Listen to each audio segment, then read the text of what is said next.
He looks like a little kid. Oh my goodness. Who imagined that Nate Watson would be demolishing both the Big East and the TikTok game? The TikTok game. That was a nice move by Pipkins, taking it right to the rack himself. Wide open three, left wing, and it's good. Nylon, the dunk likes that, Matt. A three from the right side, and it's good! The one, Pipkins, the man, yet again. Hello and welcome to The Flex. I'm Matt St. Jean. And I'm Joe Howie. And we're bringing you a victory edition of the podcast post-game show. Game 1, Friars take it 97-56 over the Fairfield Stags. Definitely a dominant performance right off the bat in Alumni Hall. 5 different Friars posting double-digit points. Nate Watson sets a career high with 23. Jared Bynum 8 assists. And a pretty deep lineup to boot. Overall, a solid performance. Joe, what are your initial thoughts on the season? Well, first off, 1-0. And second off, thankfully the Friars did not ruin my Thanksgiving this year. They really screwed it up last year. So tomorrow I can sit back, enjoy the food, drink my craft beer, and actually enjoy the day and not be angry because we lost a gimme. Yeah, But no Long Beach State performance here. But to tonight's game, my goodness, I was pleased from the about 8 minutes into the first half till the end of the game. It was a rocky start. I mean, Fairfield took an early lead. I think it was 11-6 at one point. But Ed Cooley, he always prepares you for this. He says, we are not a pretty team. We are not a flashy team, but we'll grit things out and we'll win. And I'll be damned, that's exactly what they did. It wasn't a pretty start. I mean, they're not like Xavier. They're not chucking threes because that Xavier game was intense. It's just three after three after three. But they played to their identity, which is a gritty Providence team. And in the end, especially in the second half, they took it and went running. Nate Watson is my player of the game. Double-double, 10 rebounds, 23 points. Like I said in our pregame podcast, he needed this as a breakout welcome home game after that down season playing under Khalif Young with his knee injury. I think Nate had a huge game. I think David Duke had a huge game. AJ Reeves had a sneaky game. He wasn't as flashy, but again, still posting double-digit points. And I really loved the depth off the bench at the 4 and the 5. Yeah, I mean, you said it right there. I think Nate Watson and AJ Reeves, those are two guys to pick out. Watson, 23 points, his first 20-point game since his sophomore year. Did not have one all of last year. His first double-double since, I believe, his sophomore year, only the second of his career. And Reeves, 2 of 7 from beyond the arc. Probably not as efficient as you'd like, but 14 points. He tacked on 3 2-point field goals, and I think I saw a little bit of that mid-range game from AJ Reeves. And from a guy who's typically a perimeter shooter, developing in the mid-range can help open up a lot. I love that they're not just using AJ as a one-trick pony from the corner. I think the best way to get that kid going is get the ball in the net, in the paint, or from the mid-range, and then once he sees it go in, then his confidence is up. Then he can start stroking from beyond the arc. I think, with the exception of that Siena game freshman year, if you get AJ Reeves going inside the three-point arc, then from there on out he'll be lights out from outside. I always think you have to start inside, then go out with him. And let's not forget David Duke was 3 for 4 from beyond the arc. Sidelined early because of 2 quick fouls. I mean, that was kind of a heart attack for a lot of Friar fans, especially given the score and the momentum and the tone of the game. Matt, I know you had a few things you wanted to say about that, but that gave me a heart attack for sure, seeing him walk over to the bench at around the 14-minute mark. Oh, yeah. I mean, it's the lack of... The Friars have a very deep team, but it's also clear that most of the depth is at wing or forward. At guard, it's Bynum and Duke, or Reeves too, if you count him as a guard or a wing.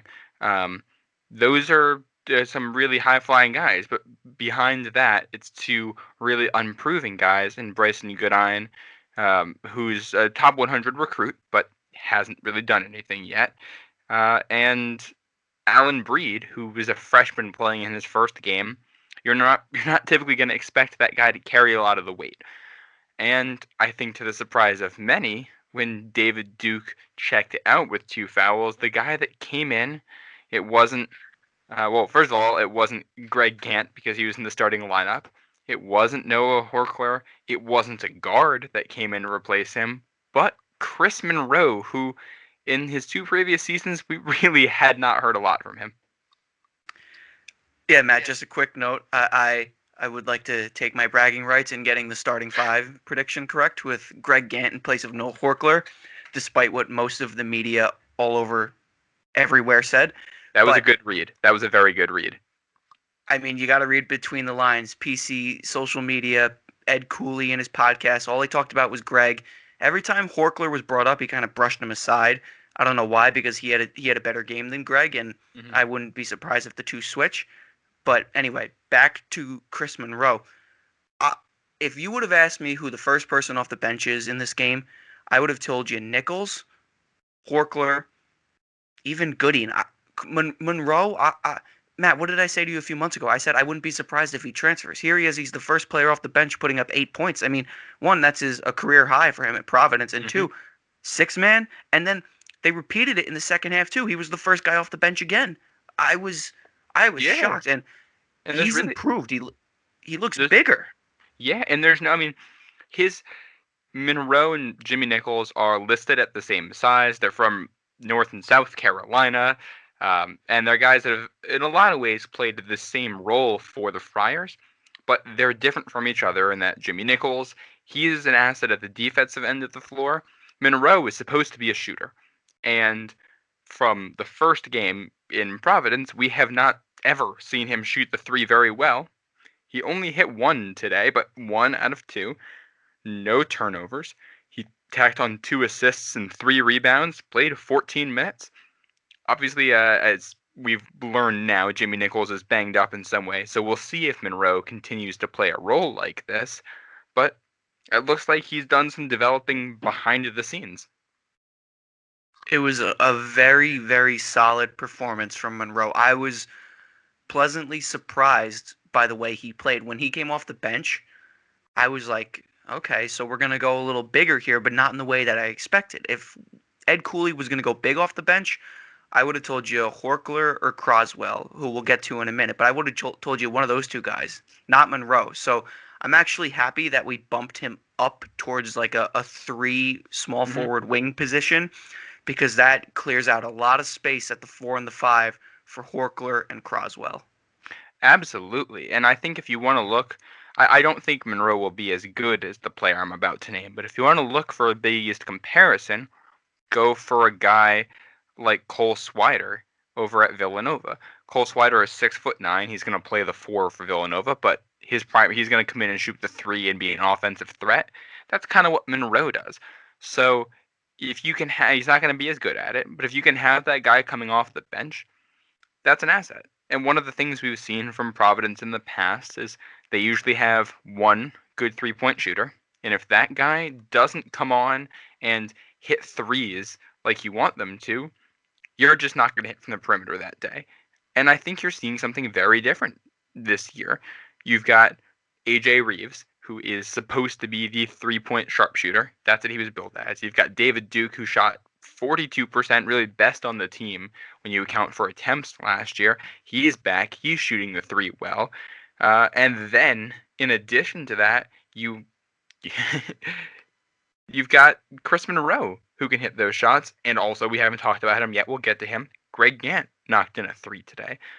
So you've got a couple guys who can tack on those points in addition to your stars who can come off the bench and give you those points.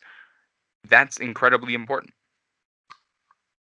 Yeah, Matt. I mean, the 3 ball has always been a hit or miss component of this team. Last year, it was just barely a hit, if I can even say that. I mean, really in that 6-game run, it was like we took every norm from this team and just flipped it on its head. So, but before that, we were going like 0 for 12 from 3 in some games. So it's a pleasant surprise to have multiple guys on this roster who can shoot 3s. especially when you've got some of your bigger guys, some of your stretch fours playing out beyond the arc. Greg Gant, Chris Monroe. I mean, I wouldn't even be surprised if we saw Horchler, jack it up from 3. No, he's another guy who should be able to hit from the outside. We haven't seen it yet, but we'll get there. I'm not worried about that. Speaking of pleasant surprises, let's talk about Big Ed Croswell for a second. This is a guy who's really flown under the radar. The transfer from LaSalle, the biggest reason that he flew under the radar, nobody in Friartown expected his waiver to get approved. Nobody thought he'd play this season. So you find out just before the season starts, now he's going to be in the rotation. And all of the projections all off season long have been talking about primarily a 6-man rotation where it's Bynum, Duke, Reeves, Watson's your center, and you're going to switch out with Gant and Horchler at the 4. Croswell, he's 6'8", but he's a big boy. They had him playing center, and he looked really good at it. 10.6 rebounds for him in his first game in the white, silver, and black. Matt, I am going to give Ed Croswell the title of my Mondo's Player of the Week. We're not even sponsored by Mondo's, but Mondo's, I'll if you be hear this, damned we will accept a sponsorship, though. Please. Yes, we will gladly accept and free pizza. He's my Player of the Week. When he was in the paint, one, his ponytail adds like maybe 3 or 4 inches to his height, which is fantastic. Mm-hmm. 2, my God, did he resemble? I guess it was our freshman year, Emmett Holt's redshirt junior year at Providence. He resembled a healthy, full Emmett Holt. I mean, bodying people around the paint, stripping the glass for rebounds. He looks like if you combined Emmett Holt and Khalif Young. Emmett Holt and Khalif Young, but with Greg Gant's hair. Yes, That's what he is. Speaking of hair, Alan Breed. We'll go on the Alan Breed tangent in a second, but finish what you were saying about Croswell. Yeah, no, I mean, it was just, that was a breath of fresh air because Khalif had a little bit of a different playing style. He was a much more defensive, lighter on his feet kind of guy. Wasn't really a big throw his body around in the paint. And to not have Nate really log major minutes at the 5 last season, this having the 1-2 punch in the paint with Nate and Croswell flip-flopping at the 5, man, that was, for someone who, like myself, who loves watching paint players, that was nice to see. It was, man, I mean, I'm so happy his waiver got approved. He's going to be an X factor for us this season, yes. Yeah, and you mentioned that in the conversation with Nate. Nate had one of, I'd say, probably the best game of his career today, only playing 27 minutes. A lot of people kind of anticipated he was going to go essentially wire to wire and probably play about 35 minutes a game. And if you can, I mean, he's got an injury history. He's going to get beat up in the Big East a little bit. If you have a guy that can come in and take those hits and play the center, that helps you long term. Now we're going to start to wrap up a little bit. Let's talk about some of the guys we haven't gotten to. Alan Breed, the freshman, played 12 minutes. Didn't really get on the scoring sheet. Bryson Goodine, 13 minutes, 4 points, coming in off the bench with Duke getting in foul trouble, with Bynum getting in foul trouble. First impressions on those two? Yeah, I mean, Alan Breed, he looks like a freshman. You can see it in the way that he runs the offense. He's looking to the sideline a lot for clarity from Ed Cooley, which is completely understandable when you're a freshman running the point, especially in a game in moments where the score is kind of tight. I mean, it was in the first half where we saw him come in for, I think it was Duke and Bynum that were off the floor. So he looked like a freshman out there. I'm sure as he gets a little more comfortable in the style of play with the team, he'll ease into his role a little more. And Goodine, who was on the floor but didn't really have much of an impact until like the last 8 seconds when he sent that slamming dunk in at the exclamation point. That was nice. That was nice. I wish I could do that. But hopefully we're not. I hope we don't see too much of those guys this season, but it's nice to know that they're not a complete liability off the bench. That's exactly. I mean, you took the words right out of my mouth. I don't think we're going to see a lot of them. From what it seems, it seems like Duke and Bynum are going to be running a 1-2 shift where either one of them can play the point while the other goes off the ball. I think you'll see a little more of Bynum on the ball. But in terms of Goodine and Breed, they're going to be, must have on the court kind of guys. Like if someone's in foul trouble or if someone is in foul trouble. That's really the only explanation I could think of as to why they would log major minutes on the court. Good depth guys to have, but definitely not your go-to guys. No. All right, we're going to get to the end here, so I want you to give me your MVP for today. Who is the MVP for the Friars? Ooh. Can I do two? I'm gonna. You can really only give one. I'm giving one too. So. Okay, give yours first. I need a minute. All right. I think I'm gonna go. I really like. I don't know if he's the most valuable player, but I really liked what I saw from Jared Bynum today. He didn't score. He didn't hit a shot, even though he got good looks. But he did the fundamentals. He hit all 4 of his free throws, 8 assists, 1 short of tying his career high, 2 steals. The highlight of the day for me is that play where he knocked the ball loose on defense, takes a couple steps forward, hits Nate in transition, and Nate slams it home. And I think this is probably the floor for a guy like Bynum. I think he will score, and I'd like to see him handle the ball a little bit more than we did today. But for a guy playing his first game for the Friars, I really liked what I saw. Yeah, I agree. I think actually, if anything, offensively, other than the 8 assists, it kind of looked like an off day for him. I mean, he was getting his shot blocked down low. I think once he's a little more comfortable, he'll start seeing the ball go through the net other than from the free throw line.